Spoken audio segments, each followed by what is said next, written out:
मुश्री धन सिंह नार्जारी,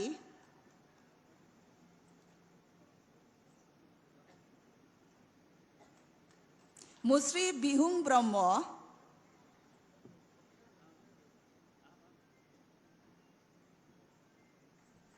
मुश्री गंगाराम बसुमतारी,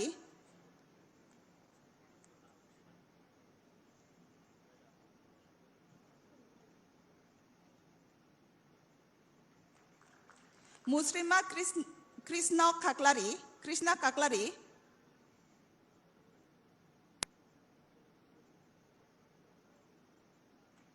मुश्री मैखम नार्जारी,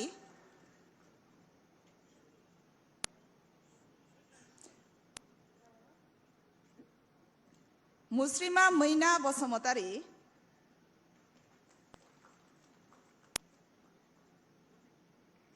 मुश्रीमा मैना बसुमतारी,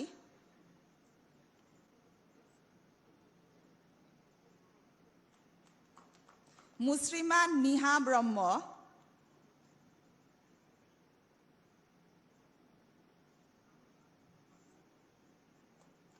मुश्री रविंजय वारी,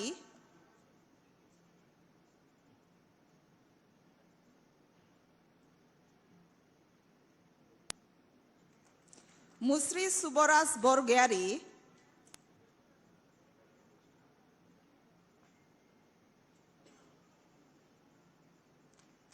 मुश्री सुखराम ब्रह्म,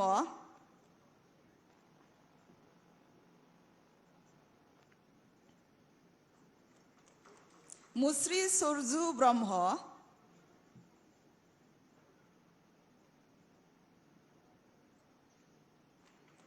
मुश्री सोरांसाद ब्रह्म,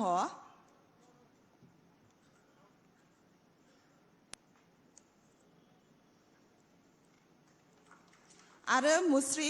अरुण ब्रह्म।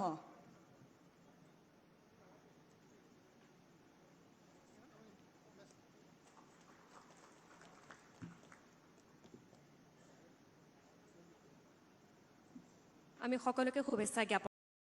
ভূমিত শান্তিৰ বাবে আগতেও দুখন চুক্তি স্বাক্ষৰ কৰা হৈছিল 2020 চনৰ এই চুক্তিখনৰ তাৎপৰ্য আছিল যে বড়োৰ আত্ম অধিকাৰৰ সংগ্ৰামৰ লগত জড়িত আটাইকেইটা সংগঠনে এই চুক্তিত স্বাক্ষৰিত কৰিছিল আৰু বিটিআৰৰ ভূমিলৈ এক স্থায়ী শান্তি লৈ অহাৰ বাবে এটা নতুন দিগন্তৰ আৰম্ভণি কৰিছিল। বিটিআৰ চুক্তি স্বাক্ষৰিত হোৱাৰ পিছত এনডিএফবিৰ গোটৰ আটাইকেইটা গোটে অস্ত্ৰ অসম চৰকাৰক জমা দিছিলে আৰু সকলোৱে মূল খুঁটিলৈ উভতি আহি জননী জন্মভূমিৰ কল্যাণৰ কাৰণে কাম কৰাৰ বাবে সংকল্পবদ্ধ হৈছিল। 27 জানুৱাৰীৰ পিছত বিটিআৰৰ নিৰ্বাচন অনুষ্ঠিত হ'ল। প্ৰথমবাৰৰ বাবে বিটিআৰৰ নিৰ্বাচন অনুষ্ঠিত হৈছিলে য'ত কোনো হিংসাই স্থান পোৱা নাছিলে আৰু সকলোৱে এই নিৰ্বাচনত মুকলি মনে অংশগ্ৰহণ কৰিছিল। পৰৱৰ্তী সময়ত অসমৰ বিধানসভাৰ নিৰ্বাচনতো বড়োভূমিৰ ৰাইজে মুকলি মনেৰে ভাগ লৈছিল আৰু সিদিনাখন 5টা বিধানসভা নিৰ্বাচনৰ উপনিৰ্বাচন যাৰ 2টা বিটিআৰত আছিল তাতো ৰাইজে মুকলি মন লৈ গণতান্ত্ৰিক পৰিৱেশৰ মাজত ভোটদান কৰিছিলে।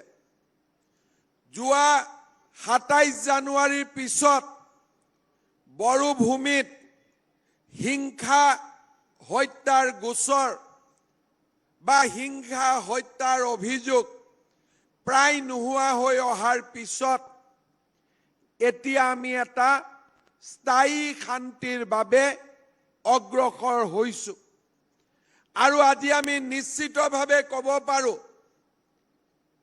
যে এই শান্তি চুক্তিৰ সমান্তৰালভাৱে আজি আমাৰ এই বড়োভূমিত এটা নতুন অৰ্থনৈতিক সংগ্ৰামৰো আৰম্ভ হৈছে আজি এটা কথা স্পষ্ট যে বড়োলেণ্ডৰ ৰাইজে হিংসা হত্যা আৰু নিবিচাৰিছিলে 1980 চনৰ পৰা ক'বলৈ গ'লে উদয়াচল আন্দোলনৰ সময়ৰ পৰা যোৱা 27 জানুৱাৰীলৈকে হাজাৰ হাজাৰ লোকে প্ৰাণ ত্যাগ কৰিছিলে আৰু এজনৰ পিছত এজন যুৱক আমাৰ মাজৰ পৰা আঁতৰি গৈছিল বহু মাতৃৰ বুকু খুদা হৈছিল বহু ছোৱালীৰ শিৰৰ সেন্দুৰ মচা গৈছিল